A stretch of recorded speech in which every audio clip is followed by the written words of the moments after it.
Bella, selamat pagi untuk kita semua. Yang pertama, saya mengucap syukur kepada Tuhan Yang Maha Esa atas berkat dan kasih karunia-Nya sehingga saya dapat menyelesaikan PPT saya yang berjudul multiplexing. Pertama-tama, sebelum kita masuk ke materinya, izinkan saya memperkenalkan diri terlebih dahulu. Nama saya Binsar David Stompul dengan NIM 230402006. Dan setelah itu yang saya hormati Bapak dosen mata kuliah Jaringan Telekomunikasi yaitu Pak Suherman STM.Com PhD. Nah, sekarang kita masuk ke materinya. Di sini topik yang akan kita bahas itu kita akan membahas yang pertama kali itu konsep multiplexing. Apa itu apa sih konsep umum atau definisi umum terkait multiplexing ini? Lalu yang kedua, jenis-jenis multiplexing. Nah, setelah kita mempelajari konsep, maka kita harus mengetahui apa yang menjadi jenis-jenis dari multiplexing ini dan bagaimana pengaruhnya terhadap beberapa sinyal. Lalu yang ketiga itu prinsip kerja multiplexing. Nah, kalau kita udah tahu konsep, jenis, maka kita harus tahu juga bagaimana prinsip kerja dari multiplexing ini. Baru yang keempat, nah, di balik semua itu pasti ada yang namanya tantangan. Nah, kita harus mengetahui apa yang menjadi tantangan dalam multiplexing.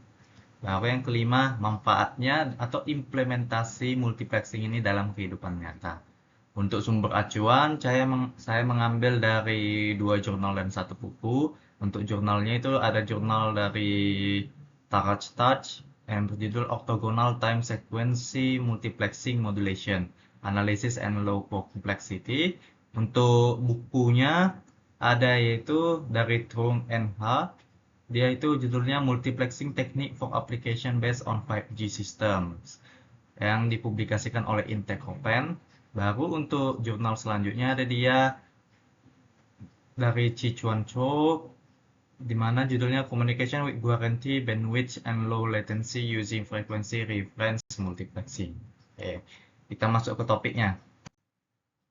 Nah, apa sih multiplexing itu atau apabila anak kuliah itu apa apa konsep dari multiplexing ini sebenarnya?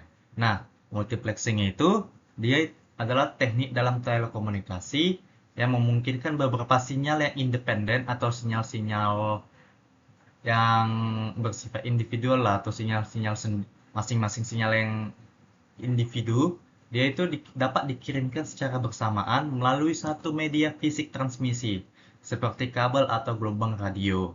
Nah, jadi sinyal-sinyal ini ibaratnya sinyal-sinyal yang berbeda. Dia itu bagaimana caranya dapat dikirimkan melalui satu channel bersamaan. Nah, jadi disinilah itulah konsep utama dari multiplexing ini. Nah, apa menjadi tujuannya?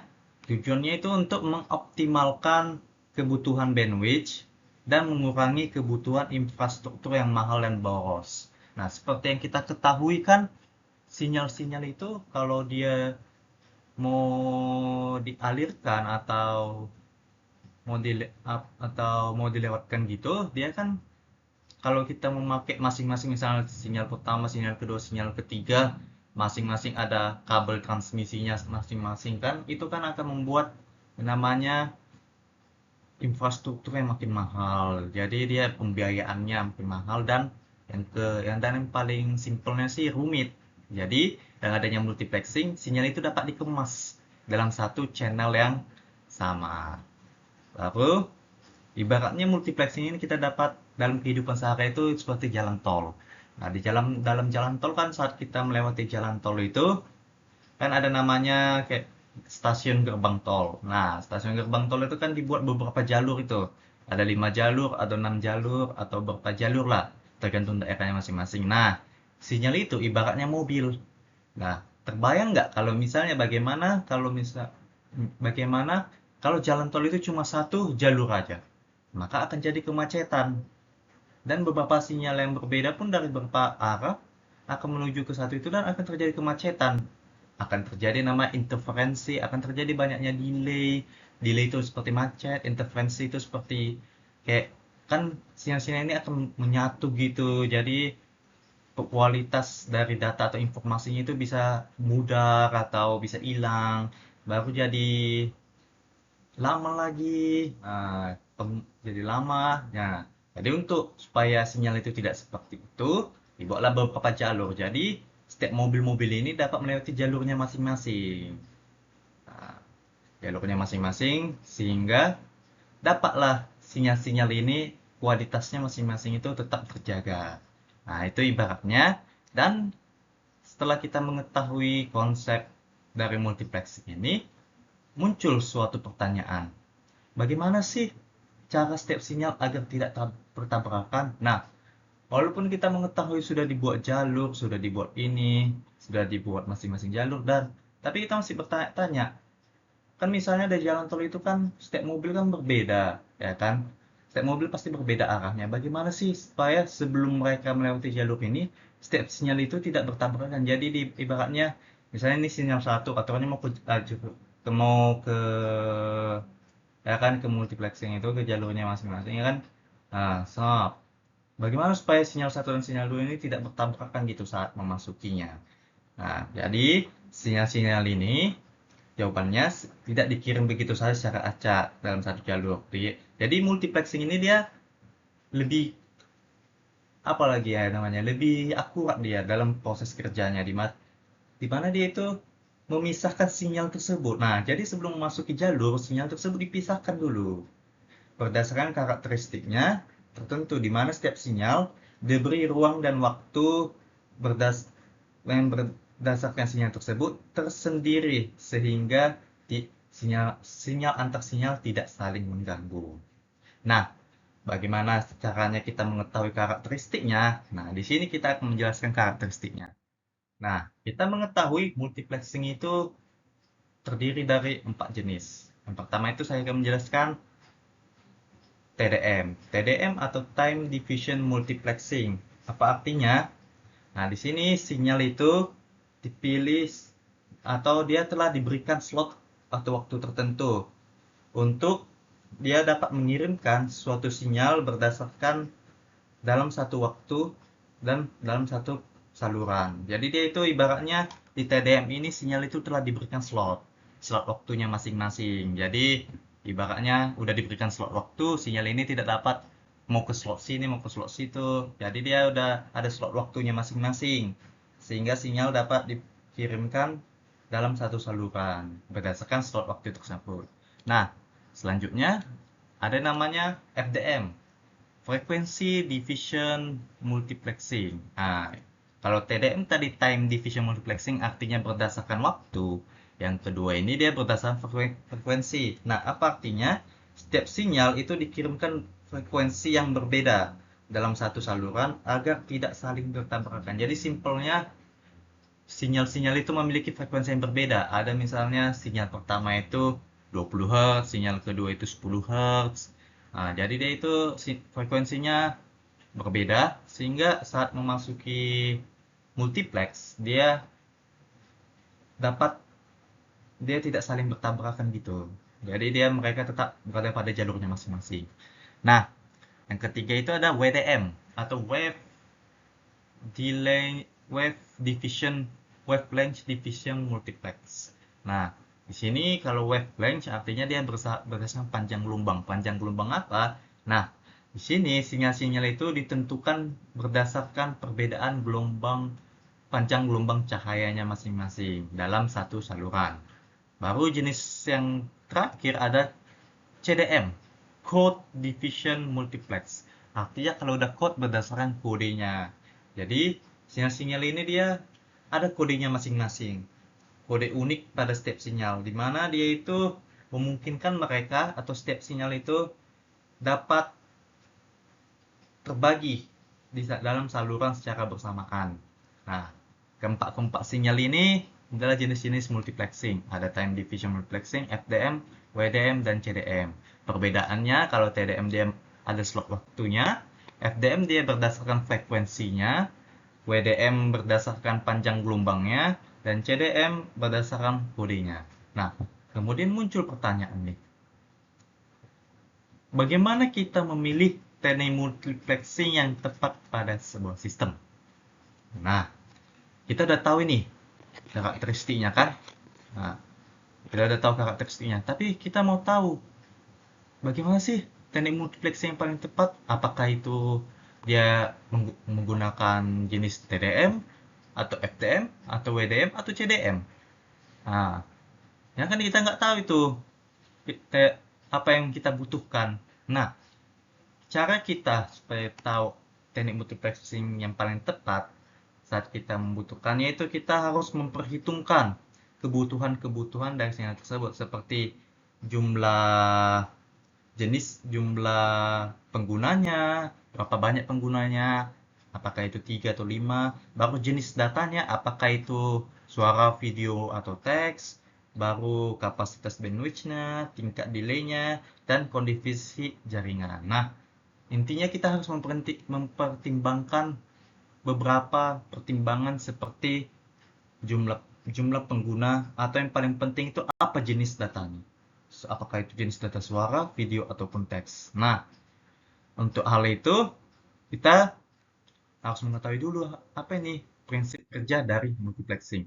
Nah, simpelnya prinsip kerja multiplexing ini dia menggabungkan sinyal input menjadi satu sinyal gabungan yang akan dikirimkan melalui media bersamaan atau dalam satu channel dari sisi penerima. Dan di sisi penerima, dia akan dilakukan lagi proses demultiplexing. D artinya pengembalian lagi untuk memisahkan kembali sinyal tersebut. Nah, itu adalah prinsip kerja secara umumnya. Atau biar kita lebih paham lagi, kita dapat melihat blok diagram ini. Nah, di sini saya telah membuat namanya blok diagram. Di sini kita dapat melihat ada 3 sinyal input ini. Sinyal 1, sinyal 2, sinyal 3.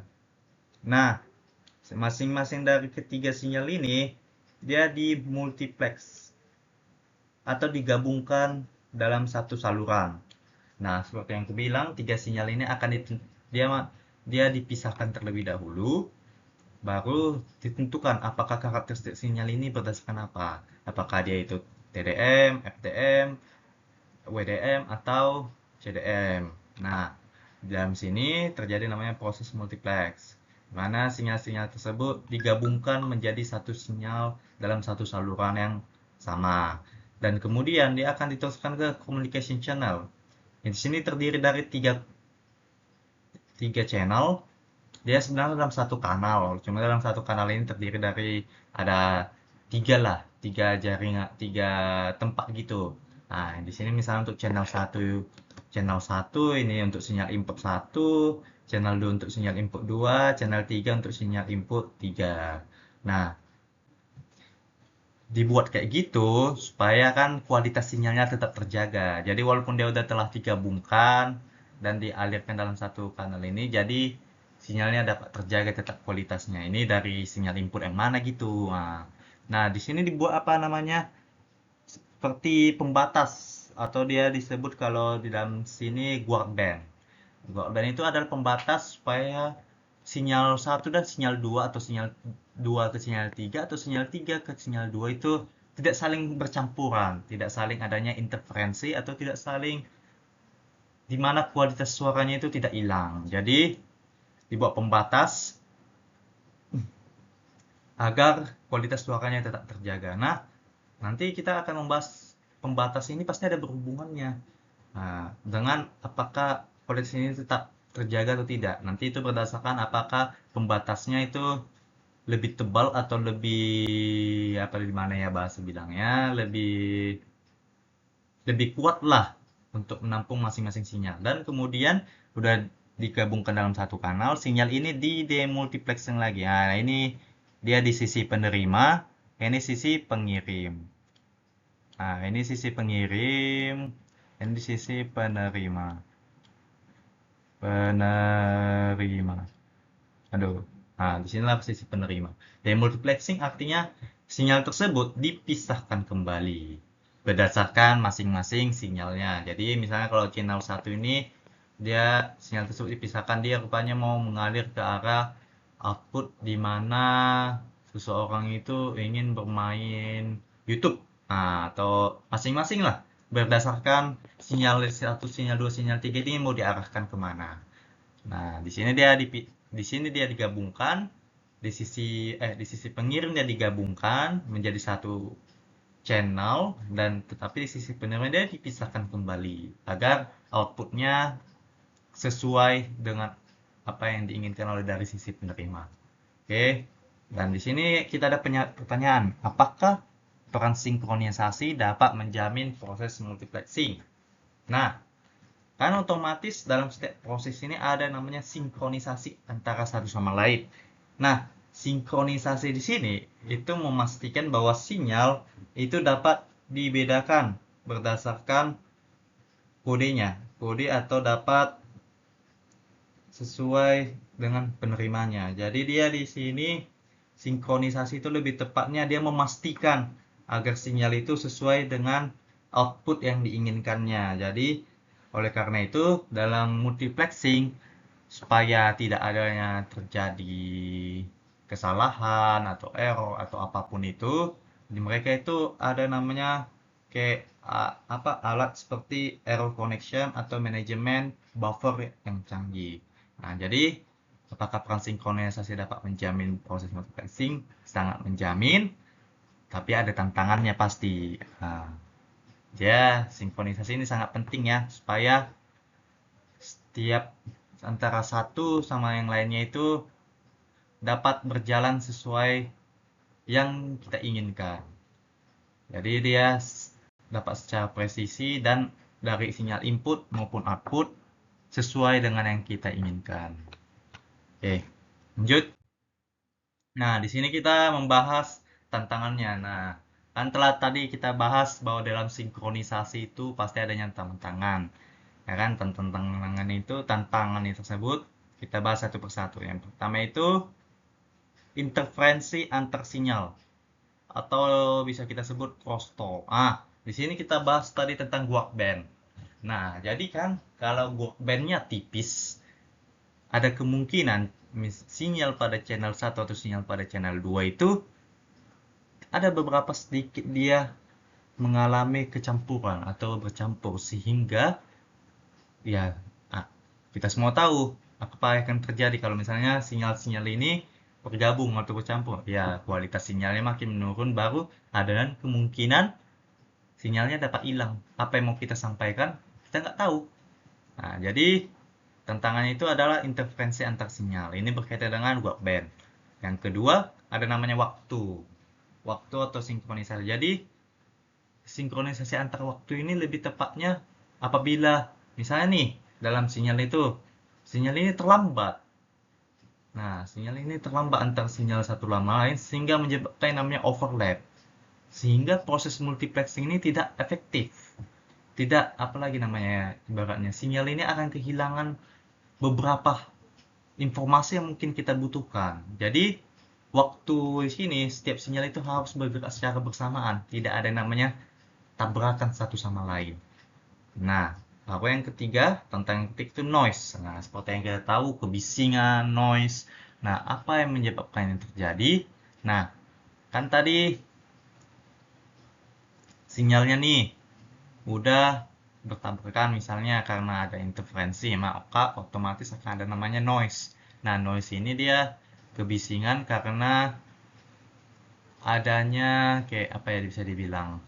Sinyal tersebut tabrakan lah pokoknya. Dia lebih ke kebisingan karena dia sinyal kan udah tabrakan. Jadi antara dua ini, apakah sinyal tersebut adalah apa? Ada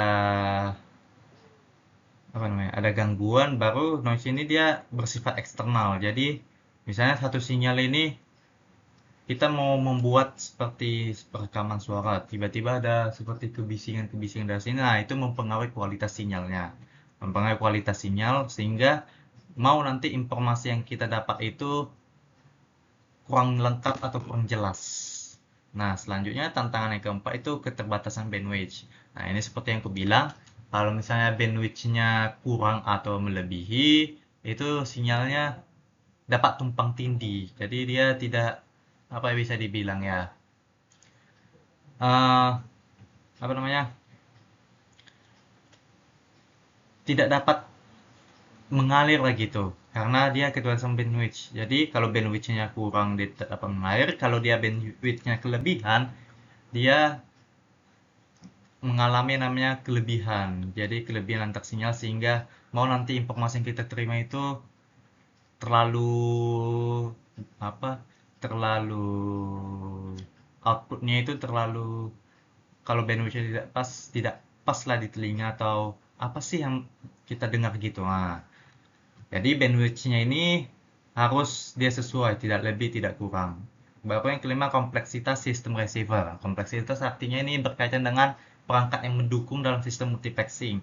Jadi kalau misalnya semakin tinggi kompleksitas dalam multiplexing, maka semakin banyak perangkat keras ataupun lunak yang ingin dibutuhkan. Nah, ini berkaitan dengan hal biaya. Nah, walaupun kita sudah tahu tantangannya ini kan banyak. Nah, ada 5 ini tantangannya. Ada interferensi antar sinyal,